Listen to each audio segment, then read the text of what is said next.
ได้มีการพบปะ2 ฝ่ายระหว่างคณะโฆษณาอบรมศูนย์กลางภาคและกระทรวงวัฒนธรรมกีฬาและการท่องเที่ยวของเวียดนามซึ่งจัดขึ้นในวันที่ 13 พฤษภาคม 2026 อยู่ที่นครหลวงเวียงจันทน์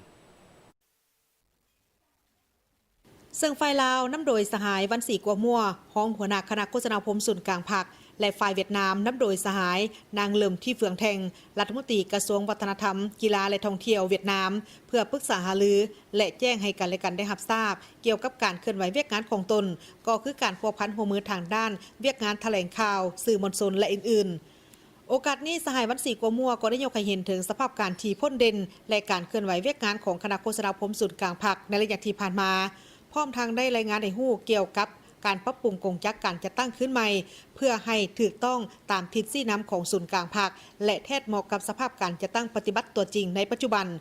โดยการมอบโอนเวียกงานแถลงข่าวสื่อมวลชนจากกระทรวงวัฒนธรรมและการท่องเที่ยวมาขึ้นกับการนำพาชี้นำโดยกงของคณะโฆษณาอบรมศูนย์กลางภาคซึ่งประกอบมีกรมสื่อมวลชนสำนักข่าวสารประเทศลาวโทรภาพแห่งชาติลาววิทยุกระจายเสียงแห่งชาติลาวหนังสือพิมพ์ภาษาต่างประเทศและหนังสือพิมพ์ปตสนเคียงคู่กันนั้นเวียกงานแถลงข่าวอยู่ขั้นท้องถิ่นก็ได้รับการปรับปรุงให้มีความเป็นเอกภาพและสอดคล้องกับขั้นศูนย์กลางอย่างเป็นระบบถึงว่าในระยะที่ผ่านมาสาธารณรัฐประชาธิปไตยปฏิสลาวจะมีการปรับปรุงกงจักรการจัดตั้งแต่สายผู้พันมิตรภาพและการร่วมมือรอบด้านในเวียกงานแถลงข่าวสื่อมวลชนระหว่างลาวเวียดนามก็ยังได้รับการหัดแน่นและเสริมขยายให้เข้าสู่ล้วงลึกเพื่อญาติเอาผลสำเร็จใหม่ที่ยิ่งใหญ่กว่าเก่าอย่างบ่หยุดยั้ง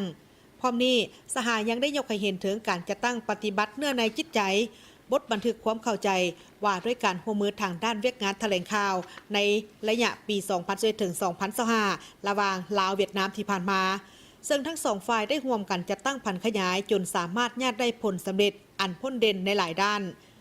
ส่วนสหายนางเลิมที่เฟืองแทงก็ได้ตีราคาสูงต่อกับการร่วมมือในของเขตสื่อมวลชนระหว่างเวียดนามและลาวที่ได้รับการจัดตั้งปฏิบัติอย่างแน่นแฟ้นและมีประสิทธิผลสองฝ่ายยังได้ประสานสมทบกันอย่างตั้งหน้าในเวียกงานข้อมูลข่าวสารการโฆษณาเผยแพร่ในการเยี่ยมยามของการน้ำคันสูงกองประชุมคณะกรรมการร่วมรัฐบาลก็คือบรรดาเหตุการณ์เฉลิมฉลองวันบุญสำคัญต่างๆของทั้งสองประเทศอย่างใดก็ตามฝ่ายเวียดนามพร้อมที่จะสนับสนุนการจัดสุดฝึกอบรมในหลายหัวข้อที่สำคัญเป็นต้นทักษะการเฮ็ดสื่อแบบหลายมิติการผลิตข่าวบทสารคดีในสื่อออนไลน์การนำใช้เทคโนโลยีและปัญญาประดิษฐ์ AI เข้าในเวกงานสื่อมวลชนการคุ้มครองวางแผนผังและนโยบายพัฒนาสื่อมวลชนทักษะข่าวสารการต่างประเทศและการแก้ไขข้อมูลที่เป็นข้อมูลอันละเอียดอ่อนพร้อมกันนี้สหายนางเลิมที่เฟืองแทงก็ยังได้รายงานให้ฮู้ถึงแผนการร่วมมือกันระหว่างกระทรวงวัฒนธรรมกีฬาและท่องเที่ยวของเวียดนามและคณะโฆษณาอบรมศูนย์กลางภาคในต่อหน้าตื่มอีก